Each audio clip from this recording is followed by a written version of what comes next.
تبارك الذي بيده الملك وهو على كل شيء قدير الذي خلق الموت والحياة ليبلوكم أيكم أحسن عملا وهو العزيز الغفور الذي خلق 7 سماوات طباقا ما ترى في خلق الرحمن من تفاوت فارجع البصر هل ترى من فطور ثم ارجع البصر كرتين ينقلب إليك البصر خاسئا وهو حسير ولقد زينا السماء الدنيا بمصابيح وجعلناها رجوما للشياطين وأعتدنا لهم عذاب السعير وللذين كفروا بربهم عذاب جهنم وبئس المصير إذا ألقوا فيها سمعوا لها شيقا وهي تفور تكاد تميز من الغيظ كلما ألقي فيها فوج سألهم خزنتها ألم يأتكم نذير قالوا بلى قد جاءنا نذير فكذبنا وقلنا ما نزل الله من شيء إن أنتم إلا في ضلال كبير وقالوا لو كنا نسمع أو نعقل ما كنا في أصحاب السعير فاعترفوا بذنبهم فسحقا لأصحاب السعير إن الذين يخشون ربهم بالغيب لهم مغفرة وأجر كبير وأسروا قولكم أو اجهروا به إنه عليم بذات الصدور ألا يعلم من خلق وهو اللطيف الخبير هو الذي جعل لكم الأرض ذلولا فامشوا في مناكبها وكلوا من رزقه وإليه النشور أأمنتم من في السماء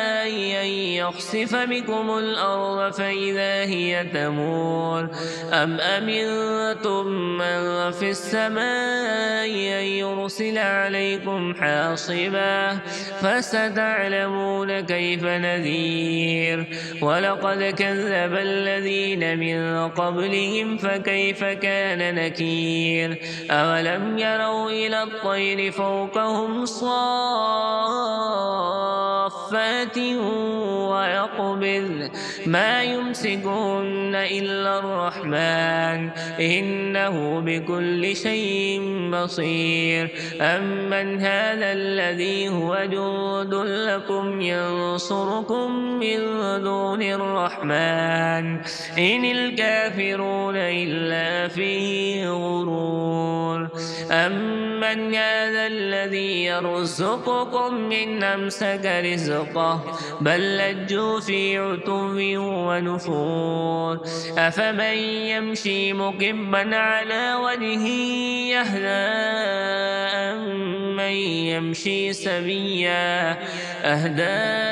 أمن يمشي سبيا على صراط مستقيم قل هو الذي أنشأكم وجعل لكم السمع والأبصار والأفئدة قليلا ما تشكرون قل هو الذي ذراكم في الأرض وإليه تحشرون ويقولون متى هذا الوعد إن كنتم صادقين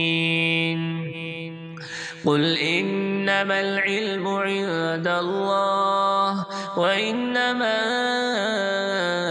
أنا نذير نذير مبين فلما رأوه زلفة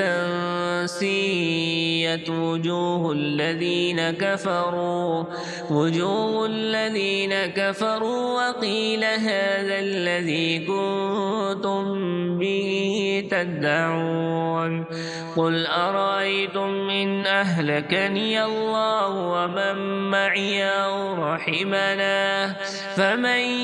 يجير الكافرين من عذاب أليم قل هو الرحمن آمنا به وعليه توكلنا فستعلمون من هو في ضلال مبين قل أرأيتم إن أصبح ماؤكم